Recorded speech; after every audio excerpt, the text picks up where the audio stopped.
जय Hind. Good morning. ये line यहां से यहां ले, आप लोग 5 बजे आके क्लास ऑफिस के सामने खड़ी हो जाती है लोग यहाँ पे इतना सुबह सुबह। कोई बात नहीं है, आप मत आइए, हम सीसीटीवी कैमरा देख के कल बाहर कर देंगे। सुबह 5 बजे कौन मैनेजमेंट में उतना खड़ा रहेगा आप लोग के लिए? उसका लड़की लोग को कोई बोल देगा तो हमको बोल दिया, ये किया वो किया।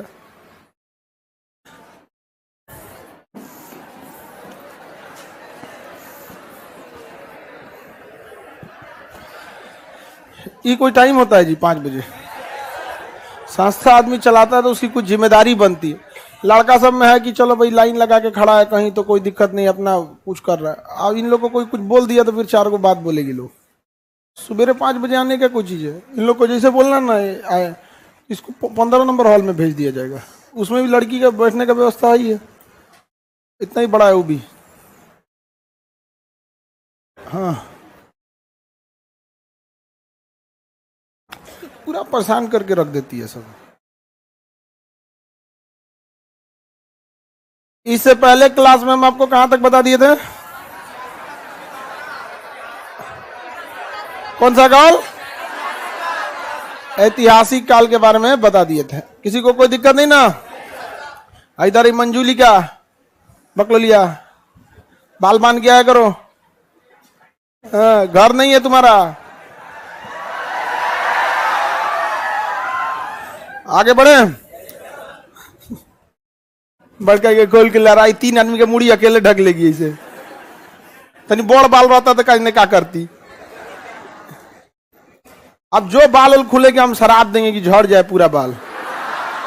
तुम यहाँ 1-2 बोतल गंगा जल लेके रखा करो तो डिस्टर्ब करेगा। अच्छा, इस सबको अगर बाल झड़ने का शराब दे दीजिएगा ना तो इस सबको हार्ट अटैक भी आ सकता है। नहीं समझे? कोई जन लगेगा, हम कल्पना कर रहे हैं उसका।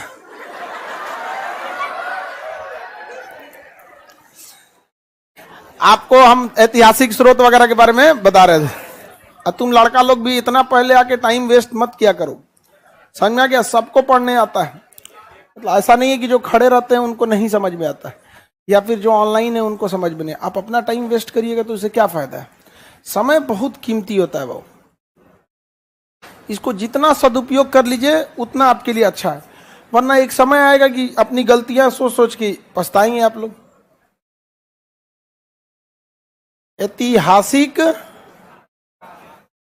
ऐतिहासिक काल, किसी को दिक्कत? हम लोग किस काल में जी रहे हैं? किसमें? ऐतिहासिक काल। समझ में आ गया कि नहीं आ गया? ऐतिहासिक काल।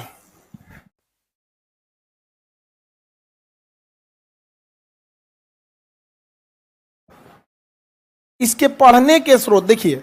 इतिहास का सबसे बड़ा चैलेंज होता है ना, वो आप किस तरह से इसका स्ट्रक्चर समझ जाते हैं। क्योंकि इतना बिखरा हुआ नॉलेज है, आप अगर पढ़ने चलिएगा ना समझ में नहीं आएगा कब किसको पढ़ना है कब किसको छोड़ना है। जैसे अभी आपने एक स्ट्रक्चर देखा कि प्राग ऐतिहासिक में पाषाण काल पढ़ लिए, आदि ऐतिहासिक में सिंधु सभ्यता पढ़ ली, और इतना पता हो गया कि हमें अब पढ़ना है ऐतिहासिक काल। लेकिन इस ऐतिहासिक काल शुरू करने से पहले हमको ये जानकारी पता चलनी चाहिए ऐतिहासिक काल के बारे में जानकारी मिली कहाँ कहाँ से। कुछ पुरातात्विक स्रोत से मिले जिसमें मनका, घड़ा, सिक्का, अभिलेख वगैरह आ गए। क्योंकि ऐतिहासिक काल में लिखना पढ़ना जानते थे लोग तो अभिलेख लिखवाना चालू किए। समझ में आ गया कि नहीं आ गया? किसी को दिक्कत? अभिलेख के बाद विदेशी यात्री का यात्रा विवरण हो गया। उसके उधर जाएंगे तो साहित्य में भी होगा आपका गैर धार्मिक और धार्मिक। धार्मिक में 3 टाइप का, हिंदू धर्म, जैन धर्म और बौद्ध धर्म। तो इस टाइप का आपका कोई स्ट्रक्चर होना चाहिए। किसी को दिक्कत नहीं ना?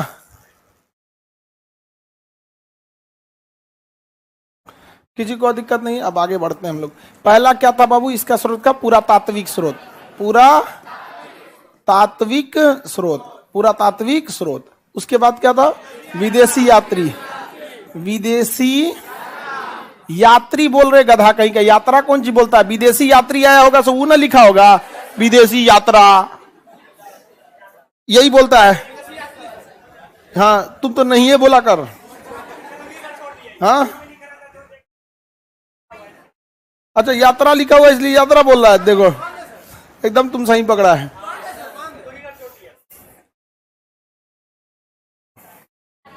यहां पर साहित्य, साहित्य समझ में आ गया। देखिए ऐतिहासिक काल को अलग बनाता है इसका साहित्यिक स्रोत, क्योंकि पुरातात्विक स्रोत तो हर एक कालखंड में मिला है। किस कालखंड में नहीं मिला है पुरातात्विक? मनका तो ससुरा सिंधु सभ्यता में मिला हुआ है, नहीं जब इनसे बढ़िया बढ़िया मनका का डिजाइन वगैरह मिला हुआ है, किसी को दिक्कत। लेकिन इसके अलग कौन बनाता है, स्पेशल कौन बनाता है? तो इसका साहित्य बनाता है। इसलिए आपको पुरातात्विक स्रोत में बहुत ज्यादा नहीं जाना है। ऐतिहासिक अभी हम लोग ऐतिहासिक काल नहीं पढ़ रहे हैं, हम ये देख रहे हैं कि कैसे हमें पता चला कि यह ऐतिहासिक काल है, कैसे हमें लिखने पढ़ने का ज्ञात हुआ। तो अभी हम जो भी चीज बताएंगे ना वो मिसलेनियस रहेगा। मिसलेनियस इन द सेंस, जैसे हम पुरातात्विक स्रोत बताएंगे, कौन सा स्रोत? पुरातात्विक, तो उसमें सारा का सारा पुराना रहेगा। अशोक के समय क्या मिला है, मौर्य के समय क्या मिला है, मौर्य में क्या मिला है, गुप्त काल में क्या मिला है, समुद्रगुप्त का क्या मिला है, समझ में आ गया कि नहीं आ गया, मगध में क्या मिला है, शेरशाह सूरी में क्या मिला है। तो ये हर जगह का मिक्सचर होगा, तो थोड़ा सा आपका दिमाग झंझनाएगा। समझ में आ गया कि नहीं आ गया? आप लोग के लिए कोई टेंशन नहीं है, आगे बढ़े।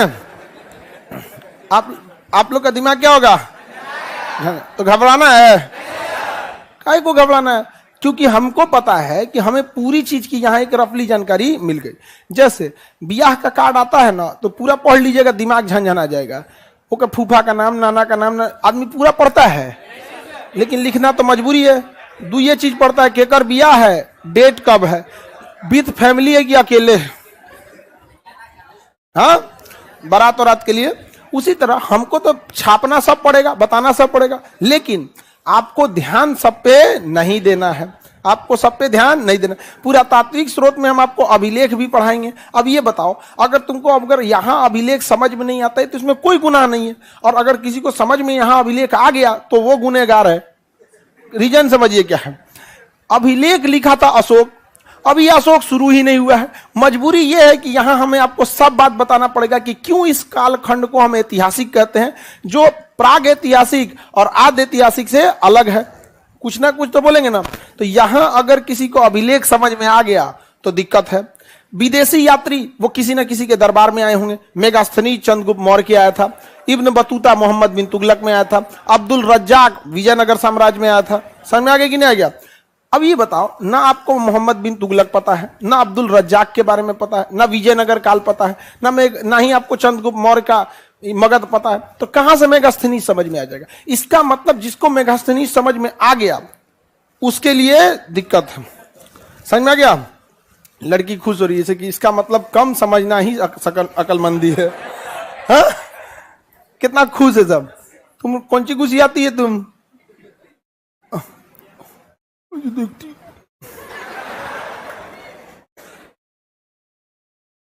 गुस्सेले कोनो फर्क पड़तो? भगवान हमको इसीलिए भेजे, बहुत अत्याचार हो गया था पुरुषों के ऊपर। समझ में आ गया कि नहीं आ गया? तो अभी बताइए, किसी को समझ में नहीं आएगा तो कोई दिक्कत है? हम तो आपको बस ये जानकारी, यहां हम आपको आद्य ऐतिहासिक काल पढ़ाना ही नहीं है हमें, हम बस आपको ये बात बता देंगे कि क्यों इस कालखंड को ऐतिहासिक कहा गया, क्योंकि इसके बारे में व्यवस्थित चीजें मिल गई। हालांकि व्यवस्थित सिंधु सभ्यता में भी मिला, लेकिन पढ़ा ही नहीं गया, उसका बात भाषा ही नहीं पढ़ा गया, तो क्या समझ में आएगा? हम आपको बहुत बेहतरीन पढ़ाएं, लेकिन यही हम अरबी भाषा में पढ़ा दें। उर्दू में तो समझ जाएंगे, दिक्कत नहीं है, उर्दू पढ़ नहीं पाएंगे, बट उर्दू तो सुन लेंगे। हम लोग अपने डेली के बोलचाल भाषा में 60% उर्दू यूज करते हैं। समझ आ गया? जैसे कपड़ा बोलते हैं, हिंदी है, वस्त्र, नहाना बोलते हैं, उर्दू है, स्नान करना हिंदी है। समझ आ गया कि नहीं? सब्जी उर्दू है। समझ आ गया कि नहीं? सब्ज मतलब होता है हरा, सब्जी हो गया, उर्दू हो गया यहाँ पे। समझ आ गया कि नहीं गया? बैठी है उर्दू है, बिराजी है हिंदी है। समझ आ गया कि नहीं? खाना खाइए उर्दू है, भोजन ग्रहण कीजिए हिंदी है। तो हम लोग हिंदी बहुत कम यूज करते हैं, उर्दू ज्यादा यूज करते हैं। और उर्दू कहीं विदेशी भाषा नहीं है, ये भारत में ही ओरिजिनेट हुई थी। अरबी भाषा, फारसी भाषा और हिंदी भाषा को मिक्स कर दिया गया, तो क्या बन गया? उर्दू बन गया। तो ये कोई विदेशी भाषा नहीं है, ये हमारी ओरिजिनेटेड भाषा है। तो हम लोग क्या है ना कि थोड़ा सा मिक्स कर देते थे। तो आखिर ये काल को हम जानकारी देते, तो इसमें हमको क्या क्या मिल सकता है बाबू? पाषाण मतलब पुरातात्विक स्रोत में क्या मिल सकता है? मन का हो सकता है कि नहीं? क्या हो सकता है? मन का, मन का हम बहुत बढ़ चुके हैं यहाँ पर। मेन चीज जो मिलता है वो होता है सिक्का। क्या चीज? सिक्का। सिक्का। दूसरा अभिलेख। अभिलेख मन का भी हो सकता है कि नहीं? मन का इतना ना पढ़ लिए लोग जिसका कोई हद नहीं। तो यहां हमको क्या देखना है? सिक्का के बारे में। क्या देखना है? सिक्का के बारे में। किसी को कोई दिक्कत? यहां क्या देखना है? सिक्का। और सिक्का के बाद अभिलेख। बताओ यहां सिक्का समझ में नहीं आया तो कोई दिक्कत है? अब कहेंगे रुपया किसने चलाया? तो शेर शाह सूरी। अरे भाई शेर शाह सूरी जब समझ जाएंगे तो कर चलाया रुपया भी समझ जाएंगे। नहीं समझे? अब जो मोदी जी को नहीं जानता है वो क्या बता पाएगा कि 2000 का नोट कब आया कब बंद हुआ? लेकिन अगर मोदी जी को जान गए तो पता चल गया कि 2000 का नोट कब आया और कब बंद हो गया। यहाँ पर कोई दिक्कत किसी को? अभिलेख नहीं समझ में आया अगर यहाँ पे, जैसे हम बोलते हैं हाथी गुफा अभिलेख, हाथी गुफा अभिलेख नहीं समझ में आया तो क्या दिक्कत है? हाथी गुफा अभिलेख कलिंग का राजा ने लिखवाया था, खारबेल। तो आप कलिंग पढ़िएगा, कलिंग में जब युद्ध पढ़िएगा, अशोक ने कलिंग को साफ कर दिया था, तब वहां जाके आपको देखने को मिलेगा हाथी गुफा अभिलेख। तो कोई दिक्कत होगा? हाँ? तो यहां हम बस आपको इस बात की जानकारी देना चाह रहे हैं ताकि आपको एहसास हो सके कि हम इस कालखंड को स्पेशल क्यों समझते हैं। सबसे स्पेशल कालखंड कौन रहता है? ऐतिहासिक। इसी ऐतिहासिक कालखंड में हमें 4 भाग को पढ़ना है। एक पढ़ना है प्राचीन इतिहास को पढ़ना है, इसी में हमको पढ़ना है मध्यकालीन इतिहास को पढ़ना है, इसी में हमें आधुनिक पढ़ना है, और इसी में हमें आधुनिक और विश्व पढ़ना है। इसमें क्या पढ़ना है? विश्व पढ़ना है, विश्व पढ़ना है। तो इतना ज्यादा 4 खंड है इसमें पढ़ने के लिए, तो कुछ ना कुछ तो स्पेशल होगा ना। किसी को दिक्कत? तो बताइए हम सिक्कों के बारे में स्टार्ट करते हैं। सिक्कों का अध्ययन मैनिस्मेटिक्स कहलाता है। क्या कहलाता है? मैनिस्मेटिक्स। सिक्कों का अध्ययन मैनिस्मेटिक्स। अब बताइए जब हम यहां पढ़ेंगे तो सिंधु सभ्यता से लेके और हमारा रुपया अभी तक कैसे डेवलप हुआ, ये पूरी जानकारी पढ़ना पड़ेगा हम लोग को। तो थोड़ा सा उटपटांग होगा कि नहीं? लेकिन अगर समझ में नहीं आया तो कोई दिक्कत है, क्योंकि ये टॉपिक ही यहां नहीं होना चाहिए, लेकिन मजबूरी है कई बार समझाने के लिए। जैसे बियाह के कार्ड पे सब चीज के लिखना मजबूरी है, नहीं तो सादा लिख दीजिएगा है तारीख को इनका बियाह हो गया खत्म, कहेगा ये कौन बियाह कर रहा है भाई। उस पर खूब ज्यादा छापना पड़ता है। नहीं समझ में आया? खूब लिख दीजिए, यहाँ पर सारा विशेषता लिखना पड़ता है। और लड़की का नौकरी हो गया तो लोग ब्रैकेट में लिख देता है, हाँ निचवा घूसखोर अधिकारी ऐसे लिख दिया जाता है। हाँ? लड़का भी लिखता है। लड़का तुम लोग लिख देना तैयारी करते हैं। लड़का क्या करता है? तैयारी करता है। हाँ चलिए ध्यान से चलिए बाबू, सिक्कों के बारे में पढ़ा जाए। बताइए अगर सिक्का नहीं समझ में आ रहा है तो कोई दिक्कत होगा? वैसे ही हमको विदेशी यात्री नहीं समझ में आया तो कोई दिक्कत है, लेकिन साहित्य समझ में आना चाहिए। क्योंकि साहित्य से क्या मतलब? ऋग्वेद समझ में आना चाहिए, अर्थर्वेद आना चाहिए, यजुर्वेद आना चाहिए। समझ में आ रहा है कि नहीं आ रहा है? कोई दिक्कत नहीं दिख रहा है तो ऊपर देख लो लोग, बमनी लो, ठीक है? टीवी के ऊपर इधर या बलवा खोल के बैठ गई है, 4 गो लड़की ढक गई है, सर काट देंगे हम कलिया देख लिए तो। आगे बढ़े। बेचारी लहरा क्या ये सोची कि हमको 4 गो तारीफ मिलेगा। सुबेरे सुबेरे सुना दिए इसको। हाँ आज का बबनी का पूरा दिन खराब कर दिया हम, तो हम बोले ही है खराब करने के लिए। ये बताओ अगर हम किसी को डांट रहे हैं तो अच्छा लगने के लिए डांट रहे हैं? क्यों डांट रहे हैं? खराब लगने के। और अगर खराब लगने के लिए डांट रहे हैं और खराब ना लगे तो गड़बड़ भाई, फिर फायदा क्या हुआ? नहीं बेचारी करकरा के लगा एकदम घुसियारी, कहां से कहां भी जब बैठ गई। भगवान तुम लोग ये सब सीखो, किसी को डांटना तो थोड़ा देर मत डांटना न तो और कुछ। हाँ हमने 1-2 घंटा तक एक अगले बैच में भी बोलेंगे। हाँ क्यों डांट रहे हैं? चलिए देखिए ध्यान से। अब हम लोग सिक्कों के बारे में। सिक्का तो सिंधु सभ्यता से मिल गया था बाबू, सिक्का सिंधु सभ्यता से मिला था कि नहीं? अब सिंधु सभ्यता के सिक्के मिट्टी के थे। मिट्टी के सिक्का को टेराकोटा, क्योंकि वो पकी मिट्टी के थे, तो मिट्टी का सिक्का टेराकोटा। हाँ टेराकोटा। सिक्कों का अध्ययन मैनिस्मेटिक्स। तो पहला बोलिए टेराकोटा का सिक्का। टेराकोटा का सिक्का कौन सा सभ्यता? आहत या पंचमार्क, आहत या पंचमार्क, ये मौर्य काल में। कौन सा काल में? मौर्य काल। सिंधु सभ्यता के बाद जो विकसित सभ्यता आई थी वो सबसे बेहतरीन मौर्य काल थी। तो टेराकोटा सिंधु सभ्यता, आहत या पंचमार्क, हाँ मौर्य काल में। आप लोग को पीडीएफ मिला है?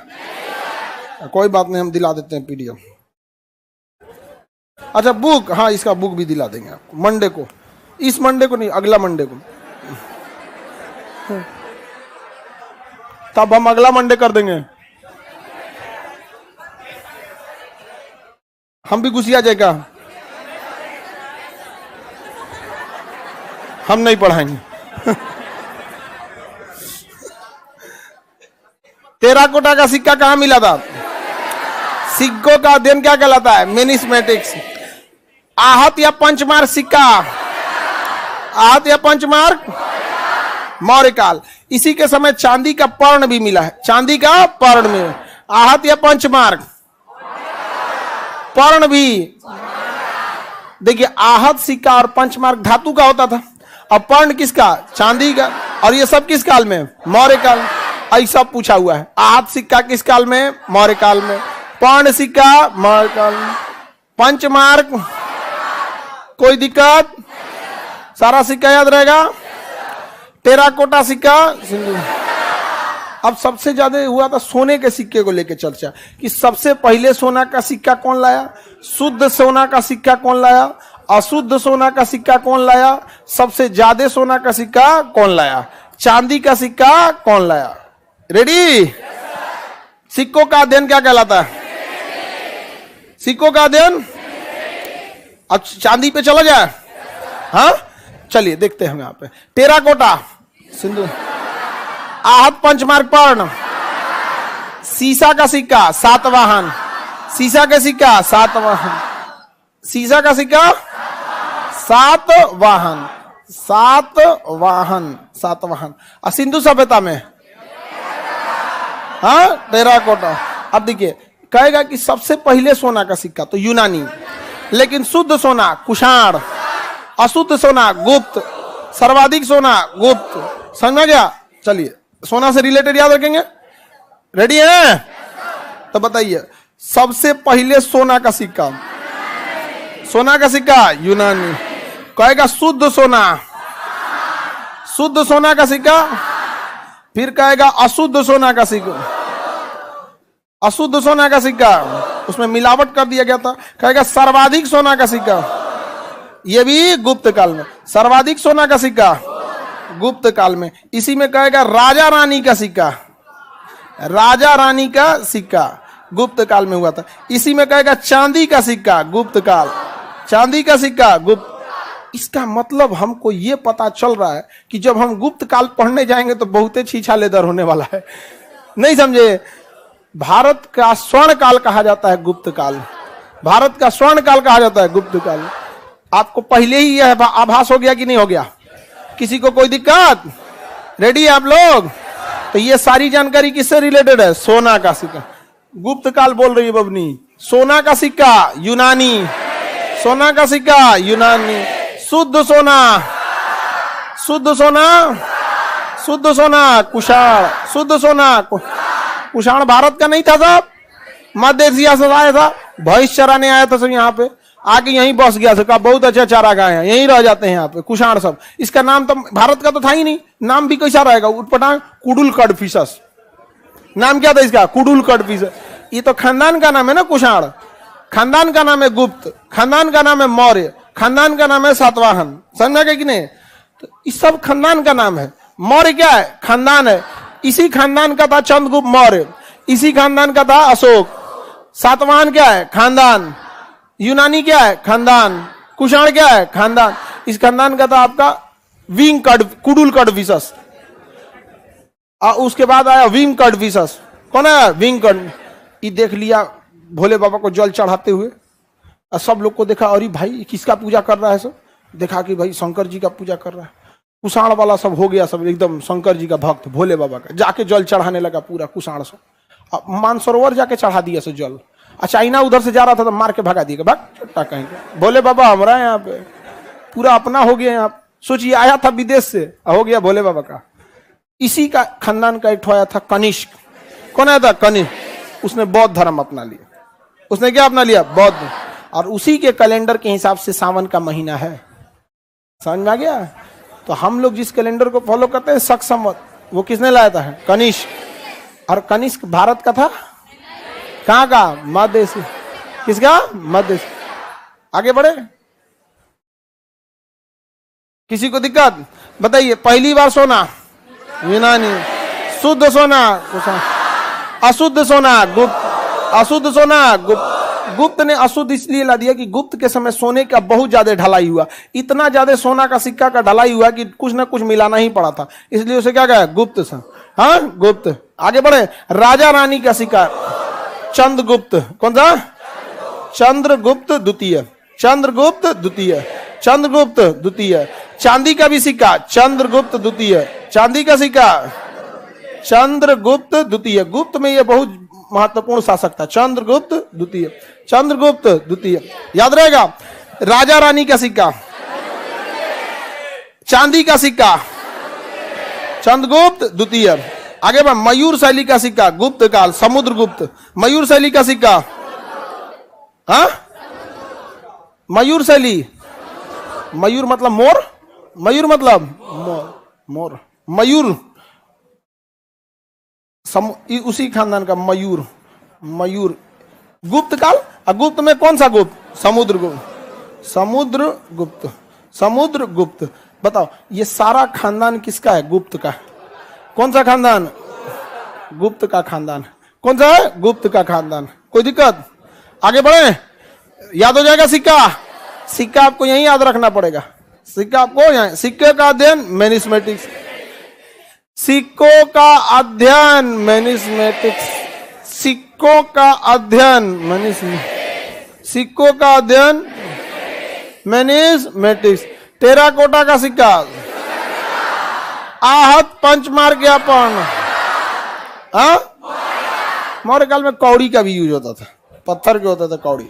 आगे बढ़े, शीशे का सिक्का, शीशा सोना, शुद्ध सोना, सर्वाधिक सोना गुप्त, अशुद्ध सोना राजा रानी का सोना चंद्रगुप्त द्वितीय।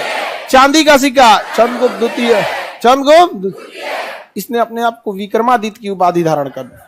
कौन सी उपाधि? विक्रमादित्य, विक्रमादित्य की उपाधि। तुम समझ में आ रहा है छोटका तुम्हारा? तुम क्लास नागा करेगा तो थूर देंगे तुमको हम। समझ में आ गया कि नहीं आ गया?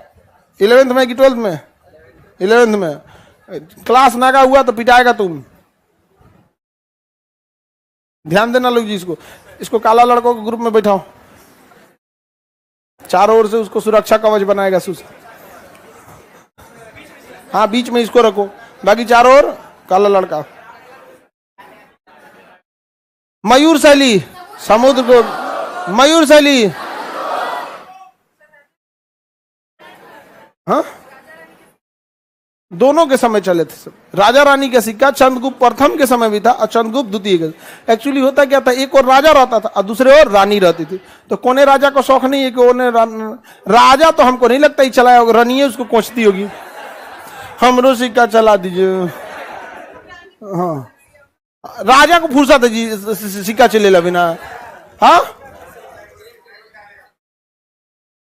आगे बढ़े, सिक्कों का अध्ययन। आगे बढ़े, बताइए ध्यान से। राजा रानी का सिक्का चंद्रगुप्त प्रथम ने भी चला दिया था और द्वितीय ने भी चला दिया। वो भी अपनी पत्नी के लिए चला दिया, भी अपनी पत्नी के लिए चला दिया। नहीं समझा? लेकिन आपको क्या लगता है, प्रचलन में वो ज्यादा होगा कि चांदी वाला ज्यादा होगा? हम लोग कैसे कहते हैं, हेड की टेल, हेड टेल। उस समय राजा की रानी, हाँ, किसी को दिक्कत तो बोलिए, क्वेश्चन पूछा जाए। आगे बढ़े, मयूर शैली का सिक्का, मयूर शैली कौड़ी पत्थर के होते थे, कई काल में प्रचलित थे सब, मौर्य काल से लेके कई काल में। लेकिन गुप्त काल में आके कौड़ियों का प्रभाव बढ़ गया। कौड़ी छोटा छोटा सीप के समान होते हैं सर, कौड़ी। तो कौड़ियों का भी प्रचलन किस काल में था? गुप्त काल में ही। शुरू तो था मौर्य काल से, लेकिन जो प्रचलन में ज्यादा आया वो किसमें हुआ? गुप्त काल में। प्रचलन में ज्यादा है गुप्त काल में। तो गुप्त काल देख रहे हैं, भारत का स्वर्ण काल ऐसे ही कहा जाता है गुप्त काल को। कौड़ी का प्रचलन, कौड़ी का प्रचलन बताइए, कौड़ी का यूज गुप्त काल। कौड़ी देखें आप लोग? हाँ, कौड़ी गुप्त काल। इसमें का कौड़ी कहां गया? है कि नहीं इसमें? इसका तुम लोग कौड़ी इसमें का फेंक दिया लोग। बकलोलवा जिसको साफ करने के लिए बोलते हो ना, उसको कहा करो कि पूरे चीजवे साफ कर देता है। बताओ, इसमें से सब चीजवे गायब कर दिया। कोई बात नहीं, चले चलिए वो बाद में दिखाएंगे। कौड़ी जो होता है सीप के समान ना, नदी में पाया जाता है, इतना छोटा, बहुत फाइन टाइप का होता है, एकदम चिकना होता है। उसका झूमर उमर बनाया जाता है। दहेज वहेज में पहले जमाने में मिलता था, झूमर उमर में दहेज वगैरह में। मोलास्का संघ का जीव होता था, तो फूट जाता था ना तो चलता नहीं था। कौड़ी फूट गया तो नहीं चले, तो लोग कहावत कहते तुम्हें मैं फूटी कौड़ी नहीं दूंगा, फूटी कौड़ी भी नहीं दूंगा।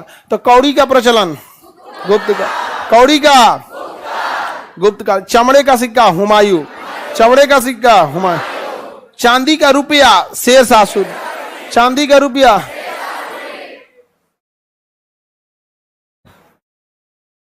शंख की तरह होता है, छोटा होता है एकदम कौड़ी। आगे बढ़े, इसको पता होगा तब तो। मोलास्का होता है,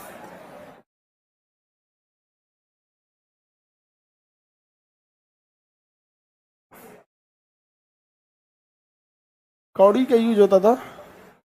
ये रहा, ये है कौड़ी। ये क्या है? ऐसा देखे होंगे आप लोग। यही क्या है?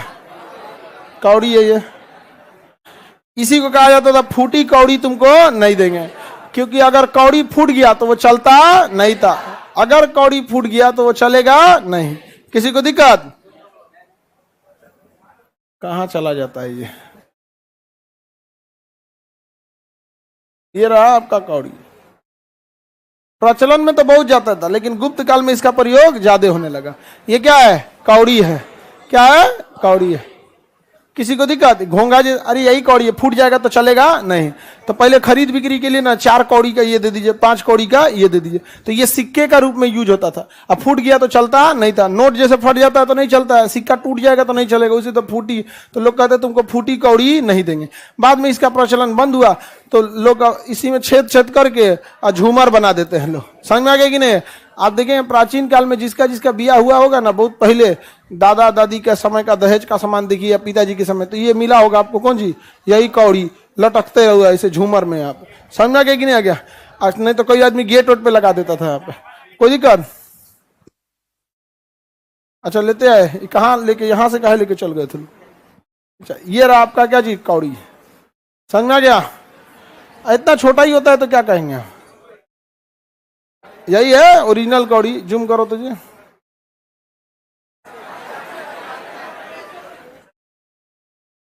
दिख रहा है? अरे हमको अपने चेहरा के सामने रखने दो, बैकग्राउंड काला ऑटोमेटिक हो जाएगा, क्लियर दिखेगा। दिख रहा है? देखो काला आदमी का कितना काम है। बैकग्राउंड में लगा दो पर्दे का क्या काम है।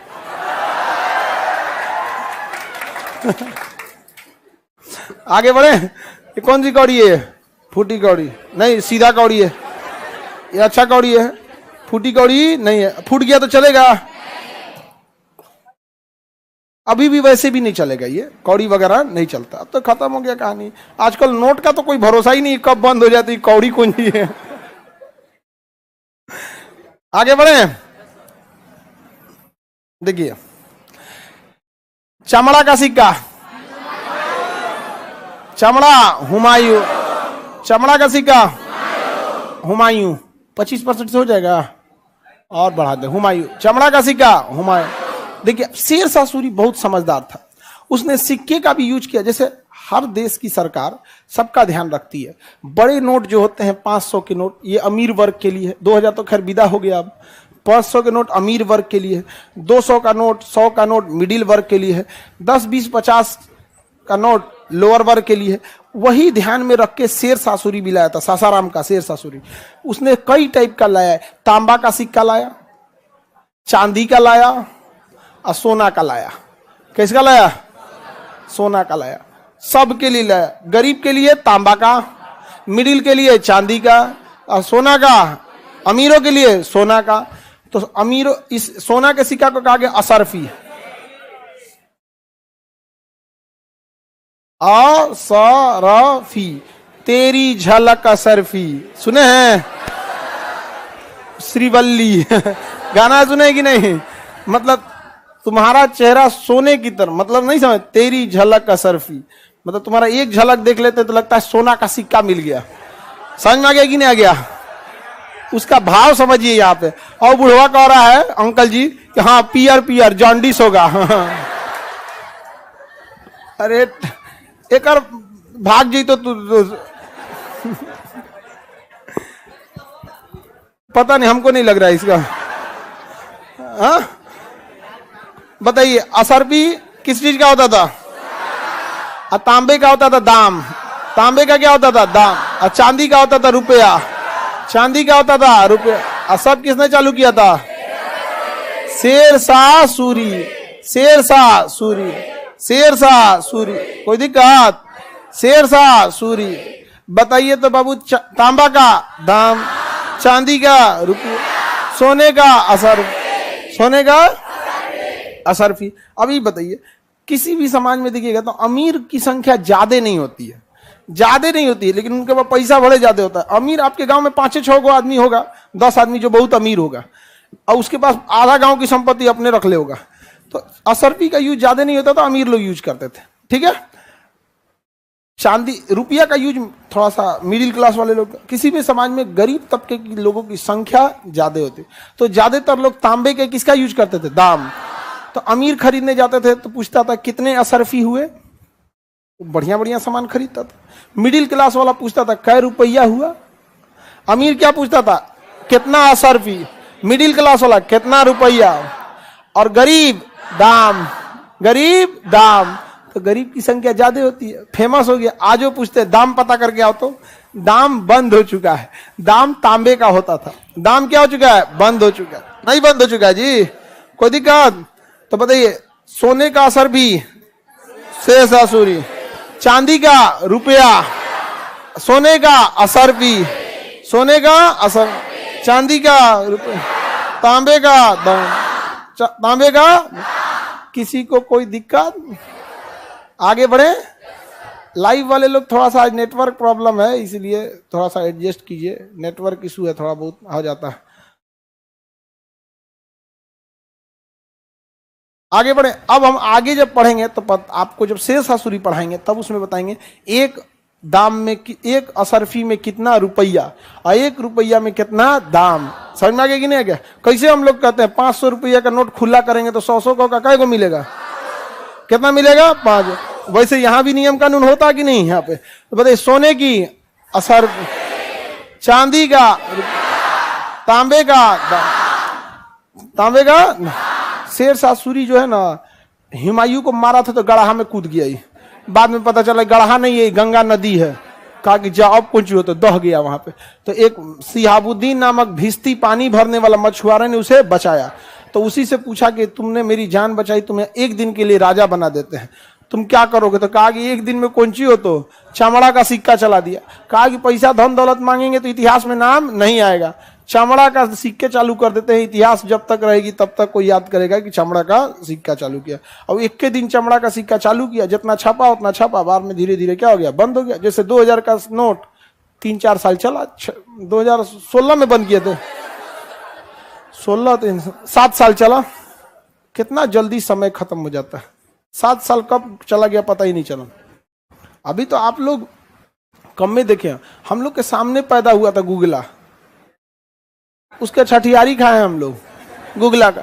देखते देखते गुगला इतना बड़ा हो गया जिसका कोई हद नहीं। आज गुगला सब कुछ जानता है। आपका फोन बंद भी, आप वहां फोन रखे हैं ना, वो सब सुन रहा है। अभी हम यहाँ 4 बार बोलेंगे ना, मैगी में ये पड़ता है, मैगी में वो पड़ता है, मैगी के अच्छा लगता है, मैगी में टमाटर, 4 बार 5 बार सुनेगा ना, अब हम कोई वीडियो देखेंगे मैगी का प्रचार आ जाएगा। बहुत खचरा है, सुनते रहता है सब बात ध्यान से। इसलिए देखिएगा किसी भी बड़े मीटिंग में, प्रधानमंत्री की मीटिंग में ना 12वां मोबाइल रखवा देता है। आप अंदर मोबाइल लेके नहीं जा सकते, बाहर रखवा देगा किसी का भी। हा? अभी के सिक्के तो सिक्का धातु का ही बना होता है। एक धातु होता है सिक्का धातु, समझा, कई धातुओं का क्या होता है मिश्रण होता है, उसमें कई धातु को क्या किया जाता है मिलाया जाता है, ताकि उसको बनाना इजी ना हो। अगर एक ही धातु का बना देगा ना, लोहार लोग भारत के एक से एक कलाकार है, लोग देखते हैं मुंगेर में, बंदूक बनाते टाइम ही नहीं लगता है। तो हमारे यहाँ के बढ़ई लोहार ये सब एक से एक कलाकार है। 2 बार 3 बार ध्यान से देख लेगा, छाप देगा अपन सिक्का, जा ऊपर से सांचा डाई बना देगा, डेली 2 बोरा सिक्का निकाल रहा है। इसलिए जानबूझ के उसको अलग अलग मेटल का बनाया जाता है कि वो अलग अलग मेटल बनाने वाली मशीनियां करोड़ों की आती है। तो सरकार के पास पैसा की कमी नहीं है, एक बार करोड़ों की मशीन खरीद लिया, उसके बाद छाप दिया धक्का-धक, नहीं समझ में आया, हो गया। किसी को दिक्कत है तो बोलिए, बताइए बाबू, इसको मिटा के पूछा जाए। चमड़ा का सिक्का, कौड़ी, कौड़ी गुप्तकाल, कौड़ी सोने की असरफी, चांदी का सिक्का चंद्रगुप्त द्वितीय, चांदी का सिक्का चंद्रगुप्त, चांदी का रुपया शेरशाह सूर्य। रुपया जो नाम है ना किसने दिया है, शेरशाह सूर्य। शेरशाह, पाटलिपुत्रा का नाम बदल के पटना किसने रखा, शेरशाह सूर्य। और रुपया का नाम, भारतीय मुद्रा का नाम रुपया किसने रखा, शेरशाह सूर्य। एक और नाम मत बदल जाए, रुपया मत बदल जाए हम लोग का। भारतीय करेंसी का नाम क्या है, रुपया। चलिए अब आगे समझते हैं, बताइए। पर्ण, मौर्य का, टेराकोटा, पर्ण, आहत, पंचमार्क, सीसा का सिक्का, सोना, शुद्ध सोना कुशा, अशुद्ध सोना सर्वाधिक सोना, चांदी का सिक्का चंद्रगुप्त द्वितीय, राजा रानी प्रथम द्वितीय दोनों लाए थे सर, समझ में आ गया कि नहीं। आप लोग भी ला सकते हैं राजा रानी का सिक्का, बस घरे में चलेगा। आप लोग छपवा लीजिए, लोग छपवा लेते हैं अपने, जैसे आप लोग भी, बहुत लोग जैसे दिवाली के दिन देखते हैं चांदी का लेते हैं सिक्का, तो कोई अपने बुजुर्ग दादा दादी का छपवा लेता है, कोई माता थोड़ा सा महंगा आता है, उसका डाई उसमें बना लेता है, अलग अलग होता है। यहाँ पे चांदी, धनतेरस के दिन देखते हैं ना, धनतेरस आता है, सोना खरीदना है, सोना में होता है,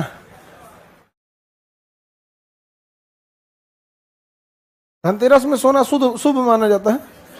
ठंडी की शुरुआत ही क्या होता है, धनतेरस, उसके बाद तो ठंडी अपना स्टार्टिंग कर देता।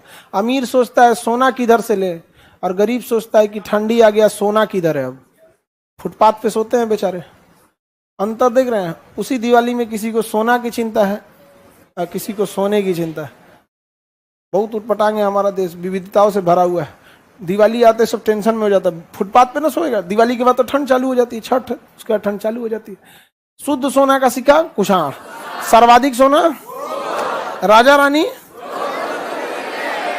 कौड़ी, कौड़ी गुप्त, ठीक है।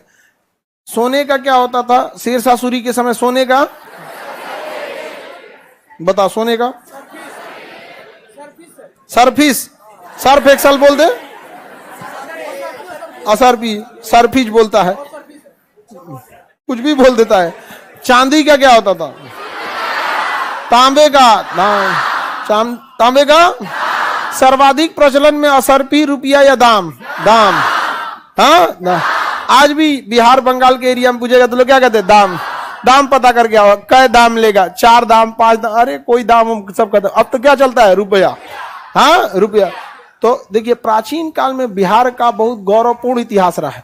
अशोक स्तंभ जो है, अशोक बिहार का शासक था, जो भारत का राष्ट्रीय चिन्ह है, यहीं से आया था। भारत की जो रुपया है वो शेर शाह सूरी यहीं से चालू किया था, यहीं से चालू किया था। दिक्कत क्या है, हम बिहार वालों का इतिहास खराब नहीं है, वर्तमान और भविष्य गड़बड़ है।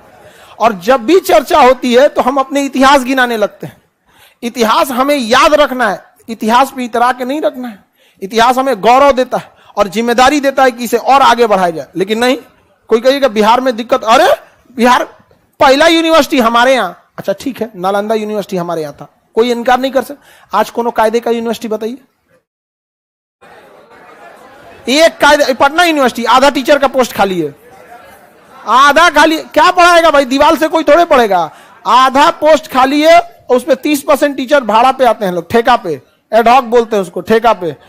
मुझे कैलकुलस पढ़ा देंगे, पढ़ाए नहीं है लेकिन ट्राई, अच्छा पढ़ा दो ना, सरकारी यूनिवर्सिटी है, पढ़ा जाओ। समझ में गया कि नहीं? तो आज के समय बताइए, जेपी यूनिवर्सिटी, वीर कुंवर सिंह, मगध,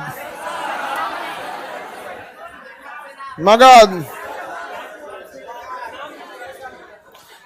कोई बात नहीं, आप लोग इंतजार, आप लोग को तो नहीं मिल पाएगा, हम लोग वाला जैसे आएगा आप लोग को वेट नहीं करना पड़ेगा, आप लोग का कुछ नहीं हो पाएगा। आपके छोटे भाई बहन, आपका जो बाल बुतरू रहेगा सब, उस सबको हम बताएंगे। और तब हम कहानी उन सबको बताएंगे कि जब तुम लोग के पापा और तुम लोग की मम्मी पढ़ती थी तो ग्रेजुएशन 5 साल का था। समझ में आ गया कि नहीं आ गया? किसी को दिक्कत? तो तुम लोग अपना छोटका छोटा बाल बुतरू को लेके आना। हाँ हाँ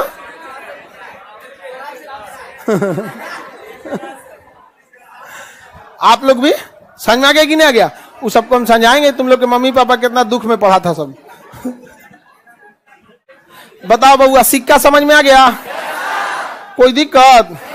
अच्छा, कोई नहीं समझ में आया होगा किसी को तो भी घबराना नहीं है। जब शेर शाह सूरी पढ़ेंगे तो फिर पढ़ेंगे, कुषाण पढ़ेंगे तो फिर पढ़ेंगे, यूनानी पढ़ेंगे तो फिर पढ़ेंगे, सातवाहन में सीसा का सिक्का पढ़ना ही है, मौर्य काल में आहत पंचकार पढ़ना ही है। लेकिन मजबूरी ये है कि हमको शुरुआत में ये सब बताना पड़ता है कि क्यों इस काल को हम ऐतिहासिक काल कहते हैं।